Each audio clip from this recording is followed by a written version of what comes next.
வணக்கம். தினமலர்.com மாலை 4 மணி செய்திகள். முக்கிய நிகழ்வுகள். சிதம்பரத்தில் பாமகவின் மணிரத்னம், நீலகிரியில் பாரதிய ஜனதாவின் குருமூர்த்தி உள்ளிட்டோரின் வேட்புமனுக்கள் தள்ளுபடி. வேட்புமனு வாபஸ் பெற புதனன்று கடைசி நாள். அசாம் மற்றும் திரிபுராவில் முதல்கட்ட ஓட்டுப்பதிவு. 15 தொகுதிகளில் பலத்த பாதுகாப்பு. பாரதிய ஜனதாவின் தேர்தல் அறிக்கை வெளியீடு. பிரதமர் வேட்பாளர் மோடி அளித்த 3 உறுதிமொழிகள்.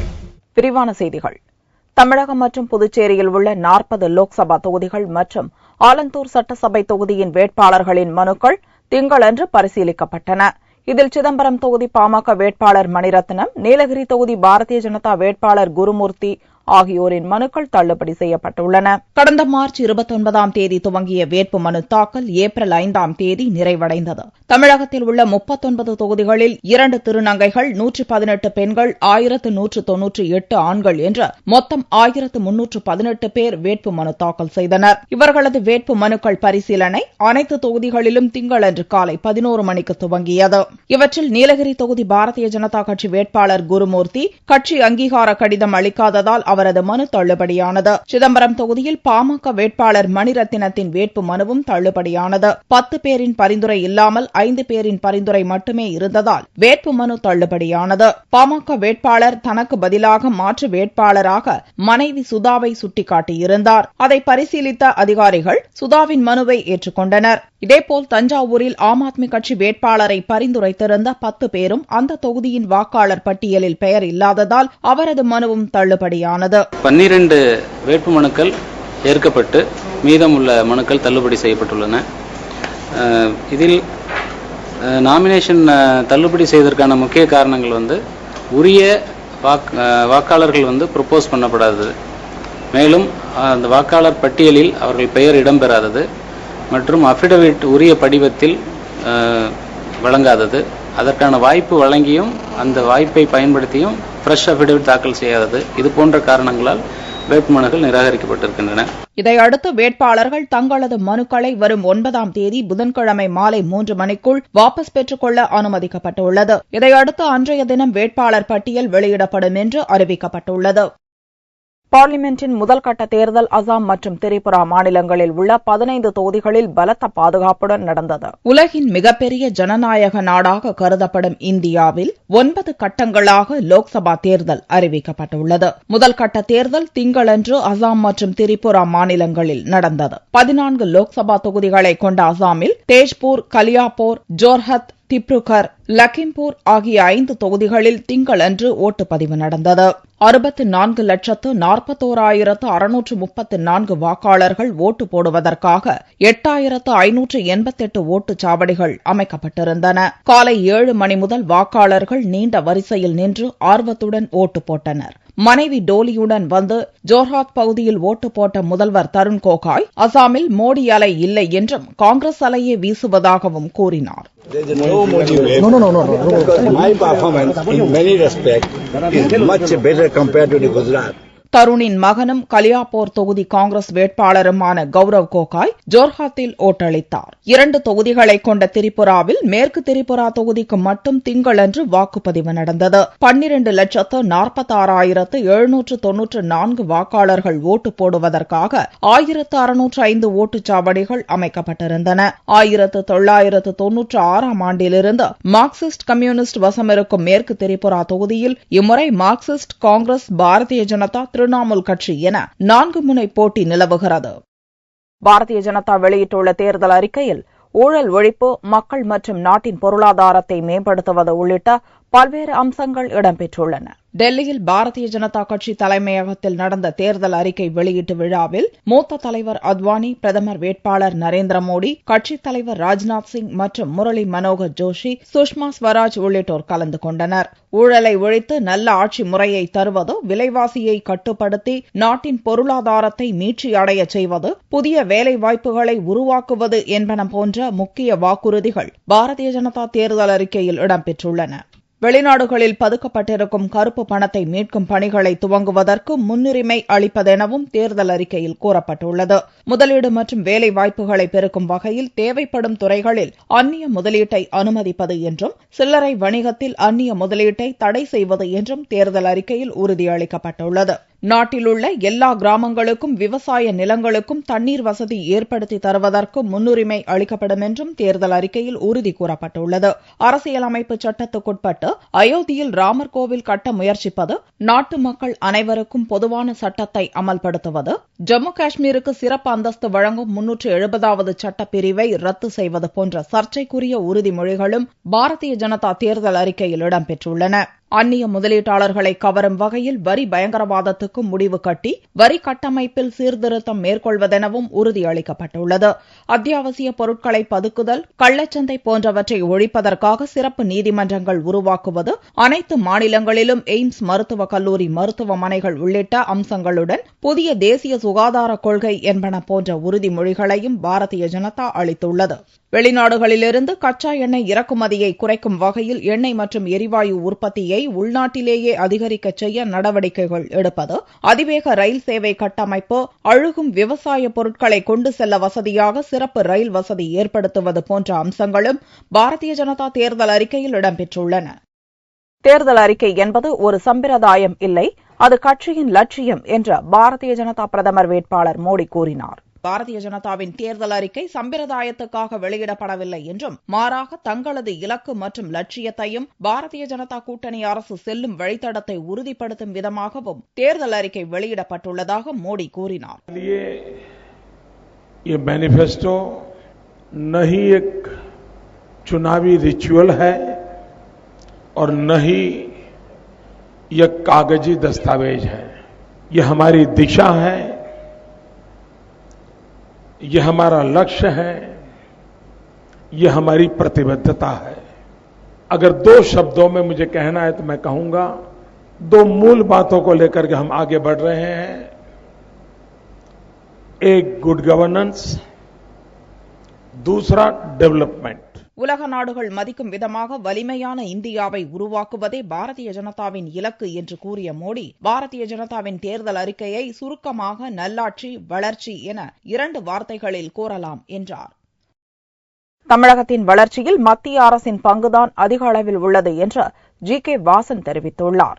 மதுரையில் காங்கிரஸ் வேட்பாளர் பாரத் நாச்சியப்பனை ஆதரித்து தேர்தல் பிரச்சாரம் செய்வதற்காக மத்திய அமைச்சர் ஜி.கே. வாசன் திங்களன்று வருகை தந்தார்.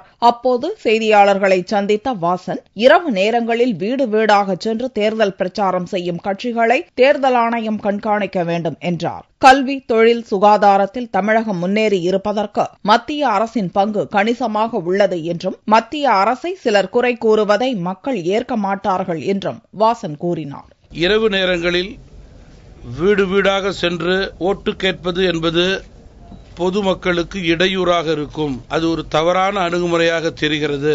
அப்படி செய்யும் இயக்கங்களை தேர்தல் கமிஷன் கண்காணிக்க வேண்டும் என்று நான் கேட்டுக்கொள்ள விரும்புகிறேன். ஆளுகின்ற அதிமுகவை பொறுத்தவரையிலே தங்களுடைய தேர்தல் அறிக்கையிலே கல்வி, சுகாதாரம், தொழில் ஆகியவற்றிலே தமிழகம் முன்னேறி இருப்பதாக கூறியிருக்கின்றார்கள்.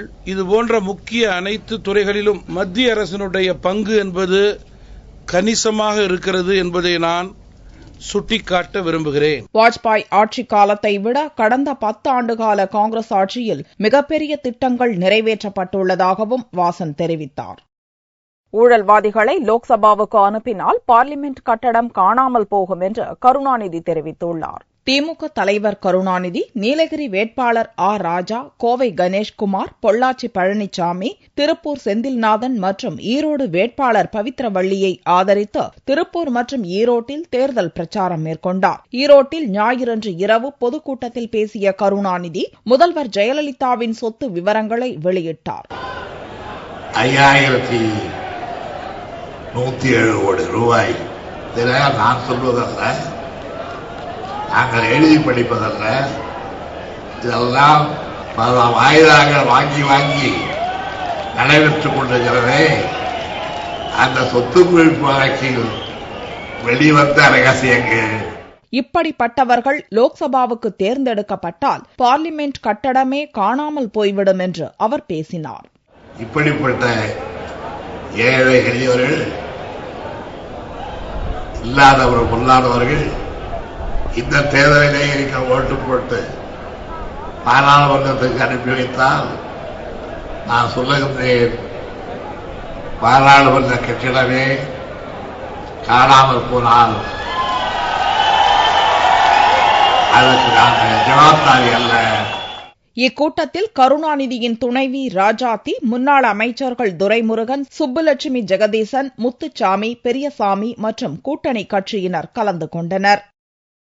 குஜராத்தை போன்ற வளர்ச்சி என்று பாரதிய ஜனதா ஊதி ஊதி பெரிதாக்கி வரும் பலூன் வெடித்து சிதறும் என்று ராகுல் கூறினார். ஹரியானா மாநிலம் சிர்சாவில் நடந்த பிரச்சார பொதுக்கூட்டத்தில் காங்கிரஸ் துணைத் தலைவர் ராகுல் பேசினார். ஒவ்வொரு மாநிலத்துக்கும் தனித்தனி சிறப்பு அம்சங்கள் இருப்பதாக கூறிய ராகுல், ஒரு மாநிலத்தை பின்பற்றி இன்னொரு மாநிலம் செயல்பட வேண்டிய தேவையில்லை என்றார். குஜராத் வளர்ச்சியை முன்மாதிரியாக கொண்டு மத்தியிலும் ஆட்சி அமைக்கப் போவதாக பாரதிய ஜனதா தலைவர்கள் கூறுவது ஏற்புடையதாக இருக்காது என்றார். மாற்றம் மற்றும் முன்னேற்றத்தை மனதில் கொண்டு மக்கள் ஓட்டளிக்கும் போது குஜராத் என்ற ஊதி ஊதி பெரிதாக்கப்பட்ட பலூன் வெடித்து சிதறும் என்றும் அப்போது பாரதிய ஜனதா தலைவர்கள் நிச்சயம் வருந்துவார்கள் என்றும் ராகுல் கூறினார்.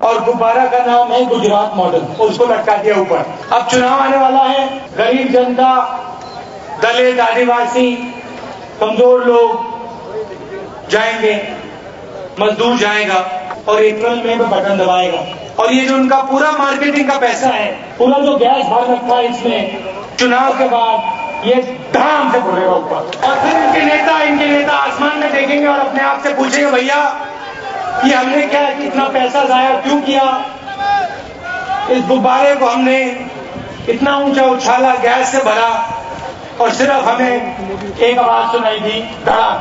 ஊழல் ஒழிப்பு பிரச்சினையில் பாரதிய ஜனதா இரட்டை வேடம் போடுவதாகவும் உண்மையில் ஊழலை ஒழிக்க சட்டங்களை நிறைவேற்றியது காங்கிரஸ் தான் என்றும் ராகுல் கூறினார்.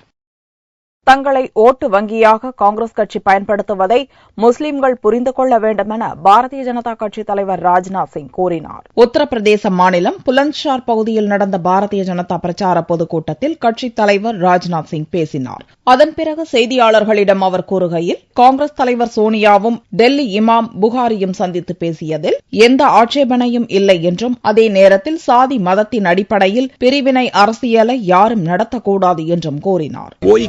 मिले इस संबंध में मुझे कोई आपत्ति नहीं है, मुझे कोई टिप्पणी भी नहीं करनी है, लेकिन इतना मैं कहना चाहता हूं कि समाज को बांट कर राजनीति नहीं करनी चाहिए, समाज को जोड़ कर राजनीति करनी चाहिए, जाति पंथ मजहब की राजनीति नहीं करनी चाहिए, इंसाफ और इंसानियत की राजनीति करनी चाहिए और राजनीति देश के लिए करनी चाहिए. मैं समझता हूं कि मुस्लिम समाज का व्यक्ति भी अभी हकीकत को समझने लगा है कि मुस्लिम समाज को एक इंसान नहीं मानते बल्कि एक वोट बैंक मानकर ये चलते हैं. आपकी पार्टी क्या मानेगी अगर आएगी सरकार? इंसान. உத்தரப்பிரதேசத்தில் சமாஜ்வாடி, பகுஜன் சமாஜ் ஆகியவற்றில் எந்த கட்சியின் ஆட்சி நடந்தாலும் மதக்கலவரம் ஏற்படுவது சகஜமாகிவிட்டது என்றும் கூறிய ராஜ்நாத், சமாஜ்வாடியின் ஆட்சியில் கடந்த ஓராண்டில் மட்டும் 237 மதக்கலவரங்கள் உத்தரப்பிரதேசத்தில் நடந்திருப்பதாகவும் புள்ளி விவரங்களை தெரிவித்தார். திருச்சியில் தேர்தல் பிரச்சாரத்தை துவக்கிய நடிகை குஷ்பு தமிழக முதல்வர் ஜெயலலிதாவின் நடவடிக்கைகளை கடுமையாக விமர்சித்தார். திருச்சி திமுக வேட்பாளர் அன்பழகனை ஆதரித்து நடிகை குஷ்பு பல்வேறு இடங்களில் தேர்தல் பிரச்சாரம் மேற்கொண்டார். தமிழக முதல்வர் ஜெயலலிதாவின் தேர்தல் பிரச்சாரம் குறித்து கடுமையாக விமர்சனம் செய்த குஷ்பு, தங்களுக்கு எதிலும் பயமில்லை என்றார்.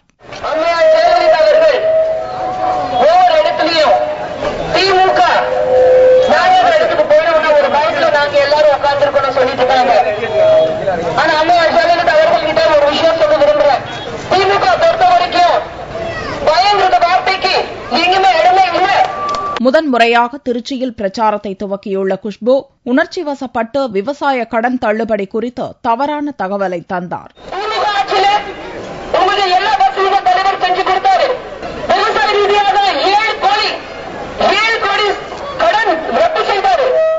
ஆனாலும் முஸ்லிம்கள் வாழும் பகுதிகளில் அஸ்ஸலாமு அலைக்கும் என்று குறிப்பிட்டு பேசியதும், பதில் பெறும் விதமாக கேள்வி எழுப்பி பேசியதும் பொதுமக்களை கவர்ந்தது.